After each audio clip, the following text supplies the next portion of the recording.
বা ইলিয়াস কাঞ্চন ভাই, ওনাদের ছবির কাহিনী ছিল একরকমের। তারপর জেনারেশন সালমান শাহ আসলো, আমিন খান আসলো, আমি আসলাম, অমর সানি আসলো।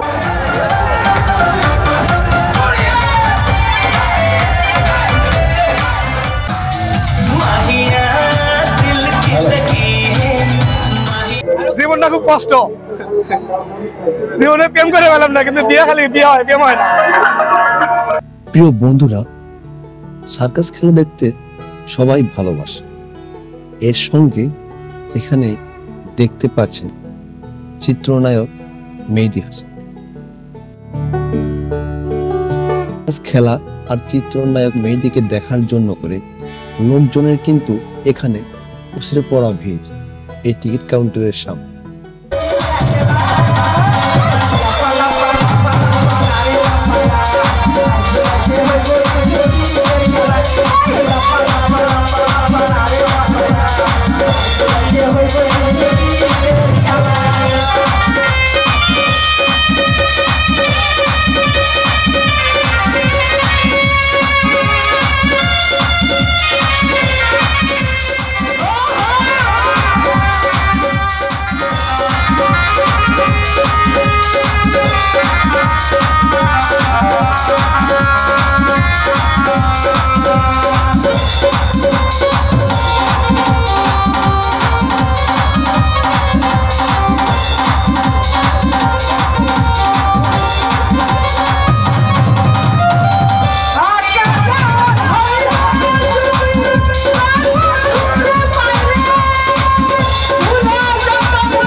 সবাইকে আসসালামু আলাইকুম। প্রথমে ধন্যবাদ জানাচ্ছি দুরন্ত দেশ এবং আমার দেশকে আমার সঙ্গে সময় দেওয়ার জন্য।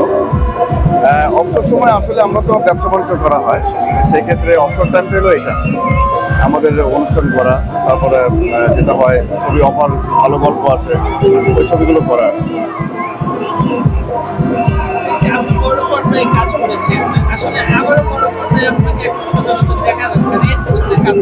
না, দেখা যাচ্ছে, খুব কম দেখা যাচ্ছে। বিশেষ করে মাঝখানে একটু ব্যবসা বাণিজ্য নিয়ে ব্যস্ত ছিলাম। আর হচ্ছে এমনিতে চলচ্চিত্রে এখন ছবি হচ্ছে কম, খুব কম হচ্ছে। আবার হচ্ছেও, যারা নতুন পরিচালকরা আসছেন, নতুন শিল্পীরা আসছেন, নতুন টেকনিশিয়ানরা, তো ছবি বাজেট একটা বিষয় থাকে। আর দেশের পরিস্থিতি খুব একটা ভালো পর্যায়ে না, যে কারণে ছবির সংখ্যাগুলো এখন অনেকটা কমে আসছে, হলগুলো বন্ধ হয়ে আসছে। আশা রাখি আবার এগুলো চালু হবে ব্যবসা বাণিজ্য নিয়ে ব্যস্ত, যে কারণে ছবির সংখ্যাটা কম আছে। তো হয়তো রাজ্জাক ভাই, আলমগীর ভাই, উজ্জ্বল ভাই বা ইলিয়াস কাঞ্চন ভাই, ওনাদের ছবির কাহিনী ছিল একরকমের। তারপর জেনারেশন সালমান শাহ আসলো, আমিন খান আসলো, আমি আসলাম, অমর সানি আসলো, এদের গল্পগুলো আরেক ধরনের। এখন আমাদের পরবর্তী যে জেনারেশন, ওদের গল্পগুলো আরেক ধরনের। এরকম পরিবর্তন আসবেই, পরিবর্তন হচ্ছে বলে আমাদের চলচ্চিত্র চেঞ্জ হচ্ছে। এখানে কেন আসছে? সার্কাস দেখতে। সার্কাস দেখতে আসছে। কে কে আসছে আপনার সাথে? আমরা বন্ধু বান্ধব আসছে 5 জন। 5 জনে আসছে। এই যে এই বয়সে যে আপনি দেখতে আসছেন, এতে করে আপনার কেমন লাগছে? ভালো লাগছে, ভালো লাগছে। এর আগে সার্কাস দেখেছেন? এর আগে গতবার আসছিলাম। কতবার দেখেছেন? এই বছর দেখেন নাই? এই প্রথম। সার্কাস দেখে আপনার কেমন লাগে? না, ভালো ভালো ভালো। আসলে ছোটবেলার অনুভূতিটা নেওয়ার জন্যই আমাদের আসা, শৈশবের অনুভূতিটা নেওয়ার জন্যই এই কৈশোরে আসে নেওয়া।